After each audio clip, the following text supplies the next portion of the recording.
Et en ont encaissé seulement 2. Il y avait du caractère parce que cette finale-là, c'était difficile à remporter devant le pays organisateur. Le Maroc qui n'a pas perdu à domicile depuis 2009. Ça fait quand même un bon bout de temps. Les Lions ont réussi à gagner à Rabat en finale de CAN devant le pays organisateur, devant 69 000 supporters. C'est tout simplement un très bel exploit des Lions du Sénégal en phase finale de CAN. Là, on découvre Pape Thiaw, l'entraîneur, qui est en train de saluer le président de la République et le Premier ministre, qui est en train de le féliciter, évidemment. C'est extraordinaire ce qu'il a réalisé, Pape Thiaw, Ibrahima, parce qu'on sait que pour une première, il a réussi à décrocher cette CAN et il faut aussi lui le féliciter. Hein. Ouais, c'est le premier entraîneur sénégalais qui gagne sa première CAN. Et le CHAN. Il gagne aussi le CHAN. Tout à fait. Pour sa première expérience sur le banc en tant que sélectionneur national, il gagne la CAN. C'est une première dans l'histoire de cette équipe nationale.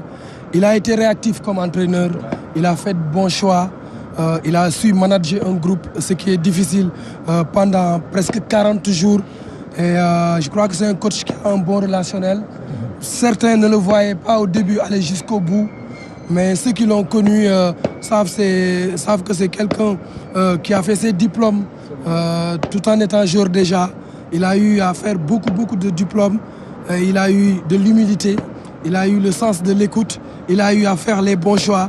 Et au bout du compte, il est champion d'Afrique. Il faut le féliciter.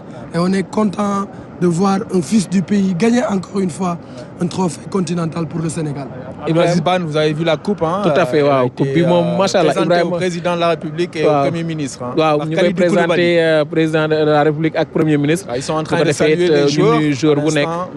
Tout à fait permettre tey jii Sénégalais yi kenn ku ne nga gis trophée bi nga xam ni Ibrahima yaa voyagé ak Lions yi yombul woon Sénégal ñëw yëkkati li nga xam moo di trophée ci kanamu équipe bu Maroc boo xam ni ñu ngi woon ci coupe bi gëm. Ouais, match bu jafe woon la puisque li xew ci match bi moom moo bëri.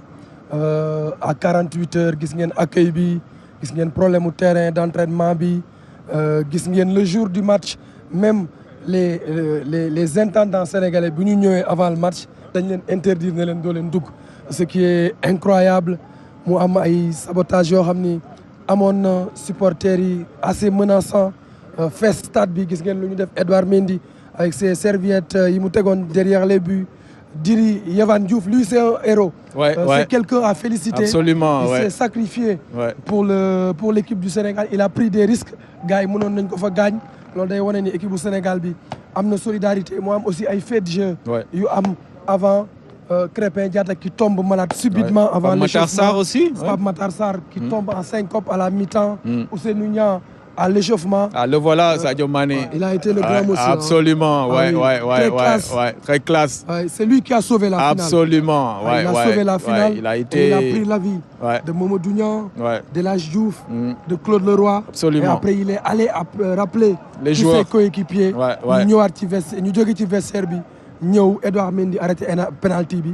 Et le reste de l'histoire on le connaît, ça se passe de commentaires. Absolument. Vraiment ñu bàyyi la nga dem dallu ndax xam naa ni coono bi bëri na. waaw ñu bàyyi la nga dem dallu vraiment merci beaucoup. Ibrahima qui était chez lui hein, parce que il connaît bien le Maroc. Hein. Ah ouais. Et puis pour la petite histoire, la finale s'est jouée à quelques encablures de ma cité universitaire, là où j'ai passé 4 ans de ma vie à l'occasion de mes études supérieures au Maroc. C'était un retour aux sources, un retour dans ma seconde patrie.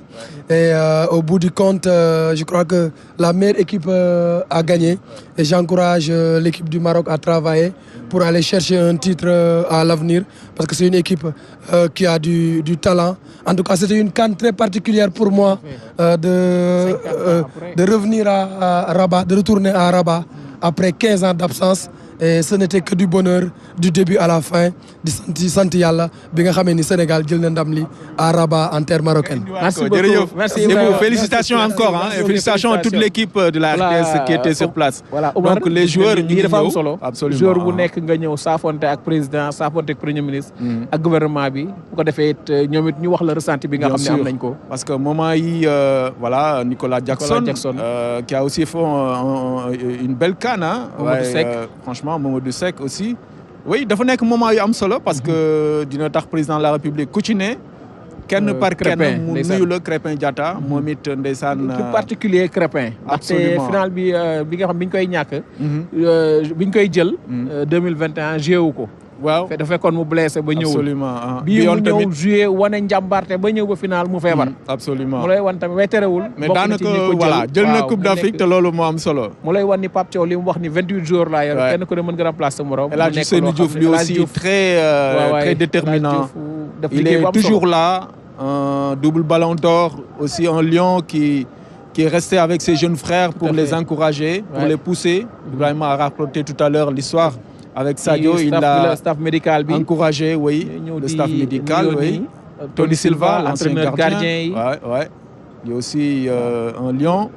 xam naa premier ministre bi naan ko mi ngi fàttaliku bu baax bi muy 2002. Absolument, un très grand gardien. Voilà le staff administratif, le Ablaye secrétaire général Abdoulaye Sow. ñëw vraiment mu nekk taxawaay boo xam ni bu am solo la ñoom tamit daf liggéey bu am solo franchement avec le président de la fédération aussi. Tout à fait.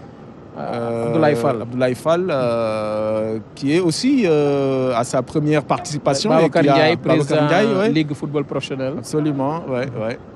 nekk lu am solo ñoom tamit staff bu am solo la dafa naa seen liggéey aussi war nañ ko rafetlu.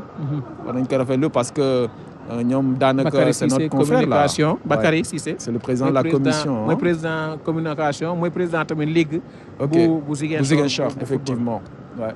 Donc un à un ils sont en train de saluer le président de la République et le Premier ministre, les membres de la délégation, aussi bien les joueurs, le staff technique que le personnel administratif.